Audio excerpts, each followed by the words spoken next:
The following video was recorded during the Lurking Stripe event from the Lunar New Year event. As such, wait, why do I have to read this? You can read this on your own, it's just a few short text.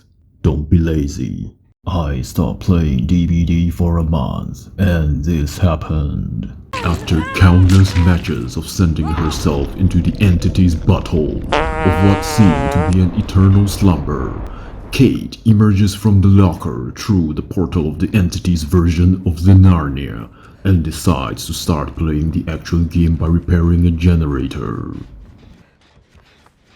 Skipping to the part where Kate tries to impress Daddy David, but she lost her game to his side chick. Kate, ho! Oh, what a whore! We must bring justice for Kate. Then, let's ram ourselves into a boulder because it's fun. Butcher Boy is not appeased with this, so he calmly chases you. With a graceful quick vault, the butcher airs out his armpit that reeks of odor that smells just like the stench of your clingy little barbaric cousin, coupled with the stench of cannibalism. As they say, women loves money. Nobody can deny an envelope of cash in Bloodpoint currency, right? We'd do anything just to get money, even if it means to get hooked up by a big creepy man. Sounds just like a sugar baby. Hey Daddy. Hey Daddy. Well look, the whole team is here. How efficient. Since the killer is here, let's hide in a place where we can do jams while watching David gets his torso ripped apart by your annoying cousin. Then, we have the Kate hole by the side trying to impress David again by sabotaging the hook so her eye candy can live, while honest Kate frantically runs around to look for another hook to sabotage to try and impress David again, but she failed. But what a plot twist! Butcher Boy is intensively recalculating the roots of his life choices while David continues to do some inverted flutter kicks. Why you bully me? Poor man probably just had a rough day. Emotional, damn it! Next, we have a visually impaired long-armed Joe who recklessly allowed Kate to shamelessly remove his victim from his hooker list. Warning, what you are about to see next contains brutal scenes of extreme bullying of a visually impaired victim. Not this. 1, 2, Freddy's coming for you.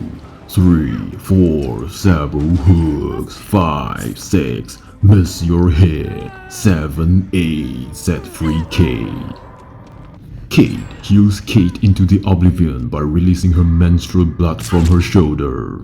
Kate goes to wake herself up to face her responsibility in harsh reality. Kate proceeds to wake her fellow teammate. Knock knock. Who's there?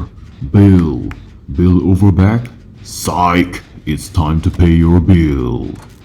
I know, that's the pure manifestation of cringe, but I can't help it. Don't you hate it when the generator starts bleeding even as you're repairing it? And thus begins the marathon. Or was it a triathlon of a lifetime?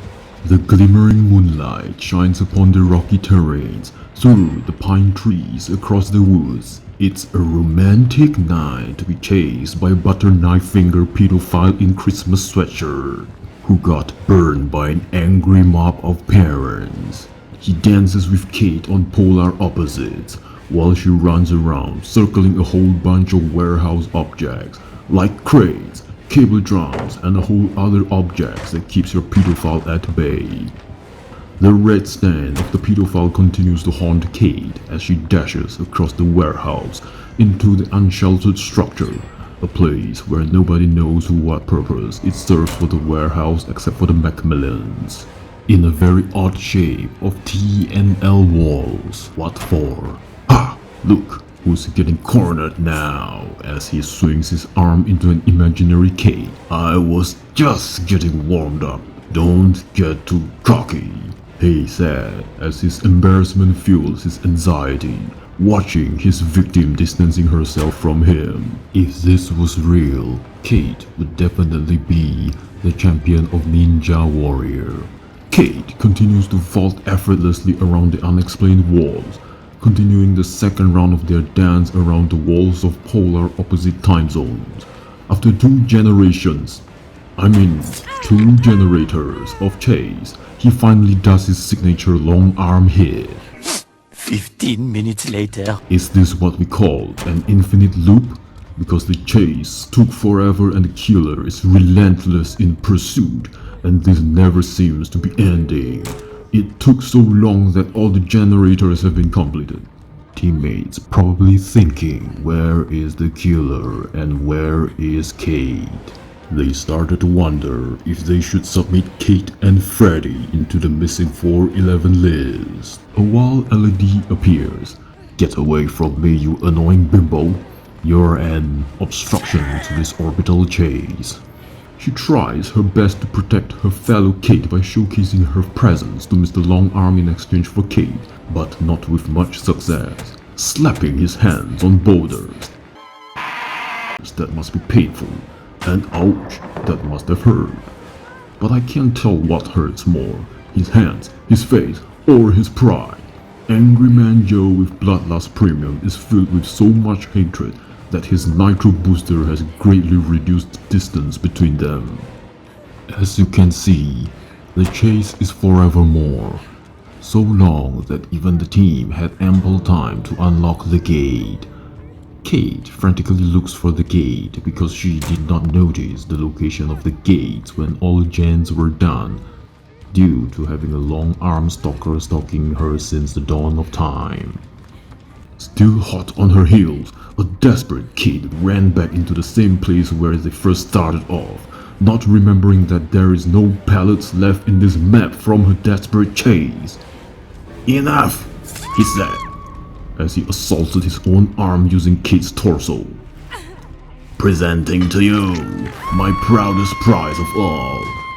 We have 2 unprepared visitors with severe neck issues attempting to steal this prized possession from the once visually impaired Long-Arm Joe. But everything in this video has proven to be a massive failure. We have a David here who uses flashlight like it's a lightsaber. If I get $1 for every pool of blood he planted, I'd still be a poor dude. David then continues to perform his flashlight stunt like he's Kylo Ren. Racing against time, David desperately tries to remove Kate's armpit even with a borrowed time. Joe is never satisfied. He is hell-bent on bringing Kate into her demise, maybe because she reminds him a lot about Nancy Thompson. Wrong universe. So this Nancy Thompson runs towards the killer shack and locks the door without the door. But Joe says, "Let's see where you can go now, checkmate." As the clock of the entity reaches the end, Kate begins to accept her fate. Amogus. Thank you for watching. Please consider a like or subscribe if you enjoyed the content in this video. I will see you in another video soon. Bye.